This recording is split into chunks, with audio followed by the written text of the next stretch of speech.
Welcome to Esther worship channel. మీ అందరికీ నా వందనాలు. నన్ను ప్రోత్సహిస్తూ బలపరుస్తూ ఆదరిస్తూ నడిపిస్తున్నందుకు మరొకసారి మీ అందరికీ నా వందనాలు చెల్లించుకుంటున్నాను. దేవుడు మరొకసారి నన్ను అనుగ్రహించి మరొక వీడియో ద్వారా మీతో మాట్లాడడానికి, దేవుడి విషయాలు పంచుకోవడానికి, దేవుడిచ్చిన ఆయుష్ను బట్టి, ఆరోగ్యాన్ని బట్టి, జీవాన్ని బట్టి, ఊపిరిని బట్టి ఆయనకి కృతజ్ఞతాస్తులు చెల్లించుకుంటున్నాను. నేనేమీ ఉన్నానో అది కేవలం ఆయన కృప అని నమ్మి దేవుని స్తుతిస్తున్నాను. ఈరోజు మనం దేవుని వాక్యాన్ని చూసుకుందాము. మరొకసారి మీరందరూ నన్ను ప్రోత్సహిస్తూ బలపరుస్తూ ఆదరిస్తూ నడిపిస్తున్నందుకు శిరస్సు వంచి మీ అందరికీ నా వందనాలు తెలియజేసుకుంటున్నాను. ఈరోజు దానియేలు గుహలో ఉన్నప్పుడు ఏం జరిగింది? Cave in Daniel. జీవము గల దేవుని సేవకుడు అయిన దానియేలు, నిత్యము నీవు సేవించుతున్న దేవుడు నిన్ను రక్షింపగలిగినా అని ఇక్కడ వాక్యం సెలవిస్తోంది. దానియేలు 6వ అధ్యాయం 20వ వచనం మాట. మనం చిన్న ప్రార్థన చేసుకుందాం. అత్యంత మహాపరిశుద్ధుడు, ప్రేమవండు, కృపావండు, దయామడమైన ప్రభువా, మీ ఎప్పుడంచి పాదములకు లెక్కలేని స్థుతులు, స్తోత్రాలు, వందనాలు చెల్లించుకుంటూ సాయంకాల సమయం మీ పాసకు వచ్చినాయన. ఈ వాక్యం వివరించడానికి నాకు జ్ఞానం సరిపోదునైనా నీ ఆత్మ నడిపింపు దయచేసి మాతో మాట్లాడి మా విశ్వాస జీవితాన్ని బలపరిచి నాయన మా జీవితకాల పర్యంతం విశ్వాసంలో నమ్మకంగా సాగిపోయే కృపని గురించి మీరే సహాయం చేసి పదమని ఏసునామమును బట్టి ప్రార్థించి మరొకసారి నాకు ఇచ్చిన ఆరోగ్యాన్ని బట్టి, ఆయుష్ని బట్టి, జీవం బట్టి, ఊపిరిని బట్టి మీకే కృతజ్ఞతాస్తులు చెల్లిస్తూ మీ ప్రియ కుమారుడు రక్షకుడైన యేసుక్రీస్తు వారికి నీ పాదాలు పట్టుకుని అతి మిత్రులంగా ఏడుకొచ్చినాం తండ్రి, ఆమేన్. ఇక్కడ దానియేలు గ్రంథము 6వ అధ్యాయం చూసుకుంటే అక్కడ దగ్గర ఆఖరి వరకు చూసుకోవచ్చు. కానీ క్లుప్తంగా కొన్ని విషయాలు మనం పంచుకుందాం, కొన్ని విషయాలు మనం చూసుకుందాం. దానియేలులో 6వ అధ్యాయం 20వ వచనం ఏమని సెలవిస్తూ ఉంటే, జీవము గల దేవుని సేవకుడైన దానియేలు, నిత్యము నీవు సేవించుతున్న దేవుడు నిన్ను రక్షింపగలిగినా అని ఇక్కడ రాజు అడుగుతున్నట్టుగా మనం చూస్తున్నాం. అయితే ఇది ఏ సందర్భంలో జరిగింది ఏమిటో చూసుకున్నాం. అప్పుడు ఆ రాజు ఎవరంటే దర్యావేష్ రాజు. ఇతను 120 మంది అధిపతులను నియమించే నిర్ణయము తీసుకున్నాడు. ఆ రాజమంత్రి 120 మంది అధిపతులను నియమించాలని అనుకున్నాడు. ఆ నియమించిన వారిపై 3 ప్రధానులుగా నియమించాలని అనుకున్నాడు. ఆ 3లో దానియేలు చాలా ముఖ్యమైన వాడు, అతి శ్రేష్ఠుడు. ఇతన్ని ఈ అధిపతులందరి మీద ముఖ్యుడిగా, ప్రధానిగా నిర్ణయించి రాజ్యం అంతటి మీద అతను నియమించాలని రాజు ఉద్దేశించాడనమాట. ఎందుకంటే దానియేలులో ఉన్న నమ్మకస్థాన్ని చూశాడు. దేవుని యందు, పెద్దల యందు, రాజు యందు గౌరవం, నమ్మకం అన్నీ ఇతనిలో ఉన్నట్టు చూశాడు. అతి శ్రేష్టమైన వాడు, జ్ఞానవంతుడు, విశ్వాసం గలవాడు, ప్రార్థనా జీవితం కలవాడు. ఇవన్నీ గ్రహించి దానియేలును రాజమంతటి మీద నియమించాలని ఉద్దేశించాడనమాట. అప్పుడు ఏం జరిగింది? మనం కూడా ఇలాంటి మాటలు చాలాసార్లు అనుకుంటూ ఉంటాం. ఈ అధ్యాయం అంతా ప్రార్థన ఆధారంగా విశ్వాస పరీక్షను తెలియచేస్తుందన్నమాట. దేవుడు మన ప్రార్థనలు విన్నాడా, మనకు సమాధానం ఇచ్చాడని నమ్ముతున్నామా, అటువంటి విశ్వాసం మనకు ఉందా అన్నది మనం పరీక్షించుకోవాల్సిన వారమైనా. దానియేలు విషయంలో దేవుని ముందు మోకరిల్లడం అతని విశ్వాసానికి పరీక్ష. అటువంటి కఠినమైన పరిస్థితిలో కూడా దేవుని ముందు మోకరించినట్టుగా, ప్రార్థించినట్టుగా మనం చూస్తాం. అది ఎందుకన్నది ఆ సందర్భం వివరిస్తాం. దానియేలు 6వ అధ్యాయం దేవుని మీద నమ్మకంతో ఆయన సేవలో ఒక నిబద్ధత కలిగి జీవించాడని దానియేలు యొక్క జీవితాన్ని అక్కడ తెలియజేస్తుంది. రాజు మరియు ఇతర అధికారులు దానియేలును సింహాల గృహంలో ఎందుకు వేశారు అని చూస్తే, వాళ్ళు నియమించాలని అనుకున్నప్పుడు వాళ్ళందరికీ దానియేలు మీద అసూయ పుట్టేదన్నమాట. రాజుకి ఎటువంటి నష్టము కలగకుండా వీళ్ళందరి మీద అతన్ని ప్రధానిగా దానియేలు ఉంచినప్పుడు వాళ్ళకి 120 మందికి కూడా ఇతని మీద చాలా ఏమనిపించిందంటే ఒక అసూయ అసూయ చేత వీళ్ళని ఎట్లయినా దానియేలుని ఏదో ఒకటి మోపి ఇతన్ని మనం ఇచ్చేయాలని వాళ్ళు అనుకున్నారు. ఇతన్ని ఏ విధంగానో బాధ పెట్టాలని అనుకున్నారు. అయితే వీళ్ళు రాజు దగ్గరికి వెళ్ళి చెప్పారన్నమాట. ఏమనంటే, రాజా ఒక శాసనం చేయండి. ఏమని చేయాలంటే, దానియేలు మరియు అధికారులు దానియేలు రాజ్యంలో అధికారం నుండి తొలగించాలని ప్రయత్నిస్తారు. వాళ్ళకు కుట్ర పొందుతారు. ఎట్లయినా రాజుకి ఏదైనా చెప్పి ఇతని మీద ఒక నింద పోపి దానియేలును సింహాల గుహాల్లో వేసి చంపాలని కుట్ర పడతారన్నమాట. కానీ దేవుడు దానియేలును కాపాడినట్లుగా మనం ఇక్కడ చూస్తాం. కాపాడమే కాక అతని గనపరిచినట్టుగా చూస్తాం. దానియేలులో నమ్మకమైన మరియు దేవునికి విధేయుడైన వ్యక్తి కాబట్టి దానియేలు అది చూసి దేవుడు అతన్ని రక్షించినట్టుగా మనం చూస్తాం. మరియు అధికారులు అధికారుల నుండి తొలగించాలని దానియేలు మరియు అధికారులు ఏం అనుకున్నారు, దానియేలును రాజ్యంలో అధికారుల నుండి తొలగించాలని ప్రయత్నిస్తున్నారు మాట. వారు అతని మీద తప్పుడు నిందలు తప్పుడు ఆరోపణలు చేస్తున్నారు. దానియేలును ఒక నమ్మకాన్ని మరియు భక్తి వారు గుర్తించలేదు. అందుకని రాజు దగ్గరికి వెళ్ళి ఒక శాసనం చేయండి అని చెప్పారు. ఏంటి ఆ శాసనం అంటే, ఆ శాసనం ప్రకారం 30 రోజులు ఇతర దేవుళ్ళని పూజించకూడదు.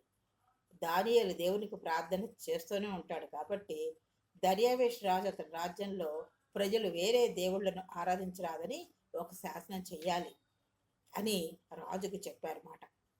చెప్పినప్పుడు ఆ చెప్పడమే కాకుండా ఒక శాసనం చేసి రాజముద్ర వేసినట్టుగా అక్కడ చూస్తాం. అయితే దానియేలు ఏం చేస్తాడు, దేవుని యందు నమ్మకము ప్రార్థనా జీవితం కలివాడు కాబట్టి తన యథావిధిగా వెళ్ళి మోకాళ్ళలోని దేవునికి మొరపెడుతున్నట్టుగా ప్రార్థిస్తున్నట్టుగా చూస్తున్నాం. విశ్వాసంలో తొలగిపోలేదు. అయ్యో ఈ పరిస్థితి ఎలాగని అనుకోలేదు. అతను మోకరించి ముమ్మారు అతను యథావిధిగా ఎలా ప్రార్థన చేసుకుంటాడో ముమ్మారు ప్రార్థన చేసుకున్నట్టుగా మనం చూస్తాం. అప్పుడు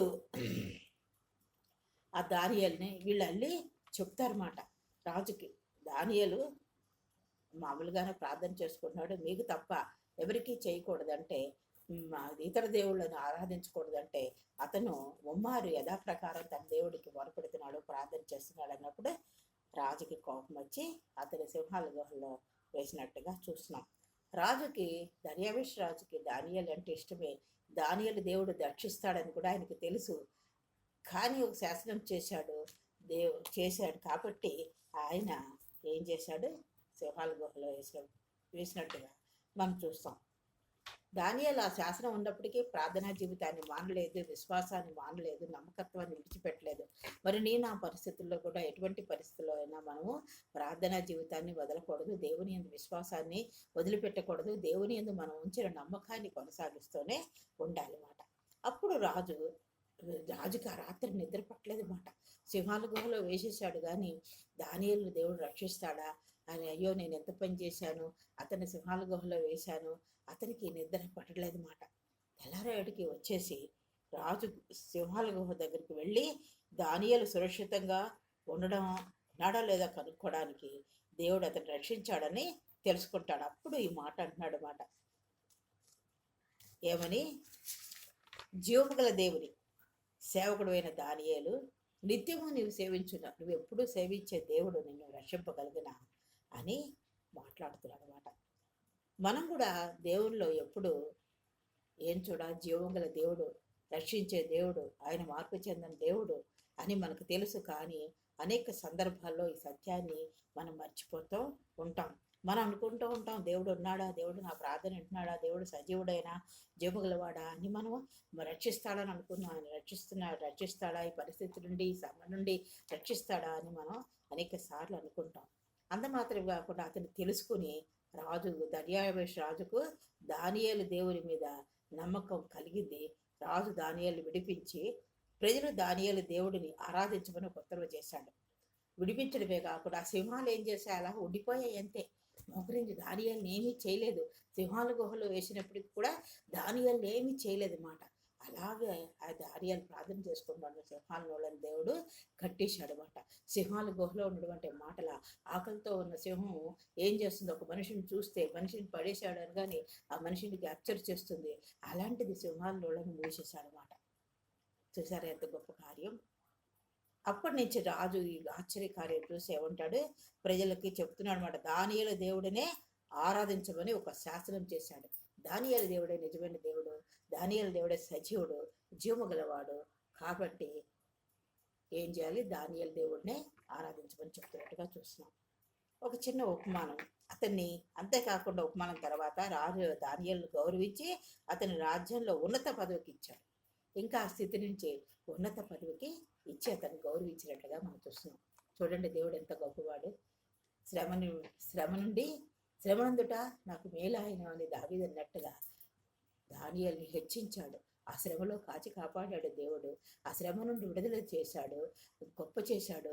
ఆ రాష్ట్రానికి కదా ఒక రాజుకి శాసనం ఇచ్చేలాగా ఆయన ఆశ్చర్యకార్యం చేసి దానియేలు గనపరిచినట్టుగా దానియేలు దేవుడే నిజమైన దేవుడు, సజీవుడు అని చెప్పినట్లుగా మనం చూస్తాం. మార్టిన్ లూథర్ ఒకసారి ఆపదలో చిక్కుకున్నట్ట. అతనికి భయం ఆవరించింది. తన టేబుల్ దగ్గర నిస్త్రాణంగా కూర్చొని, అంటే నిరాశగా కూర్చొని ఆలోచిస్తూ ఉంటే అతని వేళ్ళు అతని ప్రమేయం లేకుండానే ఏవో అక్షరాలు టేబుల్ మీద దిద్దుతున్నాయట. అతని యొక్క ప్రమేయం లేకుండానే అక్షరాలు దిద్దుతున్నాయమని. ఆయన సజీవుడు. మనకి సమస్త మానవాళికి ఉన్న నిరీక్షణ ఇదే. ఆయన సజీవుడు అని ఆయన దిద్దుతున్నట్టుగా మార్టిన్ లూథర్ చూస్తున్నాం. మనకి కూడా ఆయనకే కాదు, ఆ రోజు దానియేలుకే కాదు, ఇప్పటికి కూడా దేవుడు మనకి సజీవుడు. సమస్త మానవాళికి ఉన్న నిరీక్షణ ఇదే. మనందరికీ ఉన్న నిరీక్షణ ఇదే. సర్వ మానవాళికి సర్వ ప్రపంచానికి ఉన్న సర్వ మానవులకి ఉన్న నిరీక్షణ ఇదే. మనుషులు వస్తారు, పోతూ ఉంటారు. నాయకులు, బోధకులు, తత్వవేత్తలు వస్తూ ఉంటారు, పుడుతూ ఉంటారు, చనిపోతూ ఉంటారు, మాట్లాడుతూ ఉంటారు, కొంతకాలం జీవిస్తారు, పనులు చేస్తారు. అందరూ నిశ్శబ్దంగా నిష్క్రమిస్తారు. వారి కాలాలు అయినప్పుడు నిష్క్రమిస్తూనే ఉంటారు.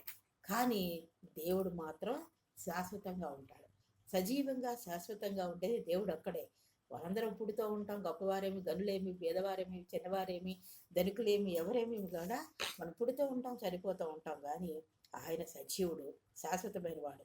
ఎప్పుడు ఆరిపోవలసిన దీపాలు లాంటి వాళ్ళమే మనం ఎప్పుడో ఒకప్పుడు ఆరిపోవలసిన దీపాలు లాంటి వారు. కానీ అందరినీ వెలిగించే దేవుడు ఆయన మాటమే. ఆయన మాత్రమే అందరినీ వెలిగించే దేవుడు. స్వయం ప్రకాశకుడు. ఆయనే ప్రకాశిస్తూ ఉంటాడు. ఆయన్ని ఎవరు వెలిగించక్కర్లేదు. ఆయన స్వయం ప్రకాశకుడు.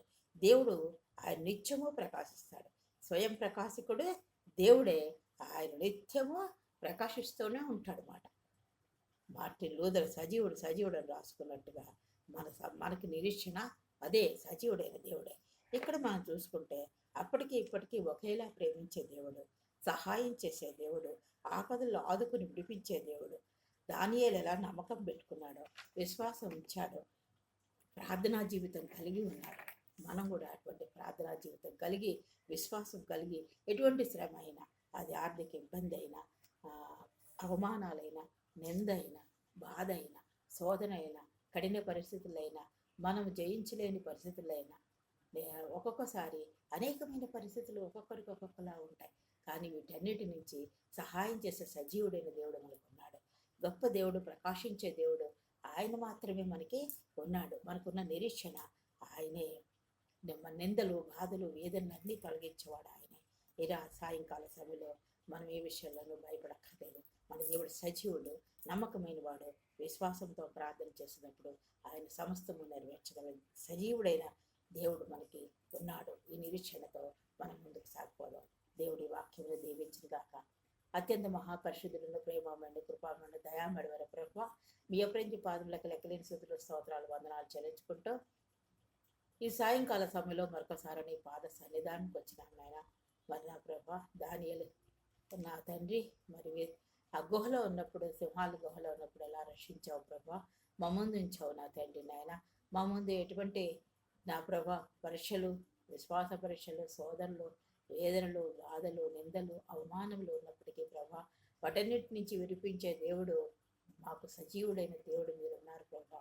నిందలు, బాధలు, వేదనలు, ఆర్థిక పరిస్థితులు, అప్పులు, బాధలు, అనేకమైన విషయాల్లో ఆదరించి విశ్వాస జీవితంలో నడిపించే దేవుడు మీరు ఉన్నారు ప్రభా. సజీవుడు అయిన దేవుడు ప్రభా. ఆ నిందని ఘనతగా మార్చి గౌరవాన్ని, ఉన్నత స్థానాన్ని ఇచ్చే దేవుడు మీరు ప్రభా. నా తండ్రి మేము ప్రార్థనా జీవితంలో నిలకడగాని స్థిరముగా ఉండే కృపను అనుగ్రహించి ఏ విషయంలోనూ భయం చెందక మీ యందు మాత్రమే భయభక్తులు కలిగి విశ్వాస జీవితంలో ముందుకు సాగిపోయే ప్రార్థనా జీవితంలో ముందుకు సాగిపోయే కృపను గ్రహించి మీరే సహాయం చేసి మహింపదని ఏసునామం బట్టి ప్రార్థించేడుకుంటున్నాం తండ్రి. ఆమె ఆమె దేవుడు మిమ్మల్ని అందరినీ దీవించరుగాక. మరొకసారి నన్ను ప్రోత్సహిస్తూ బలపరుస్తూ ఆదరిస్తున్నందుకు వందనాలు. ఈ వీడియో ఈ మెసేజ్ మీకు నచ్చి ఉంటే లైక్ చేయండి, సబ్స్క్రైబ్ చేసుకోండి, నన్ను బలపరచండి.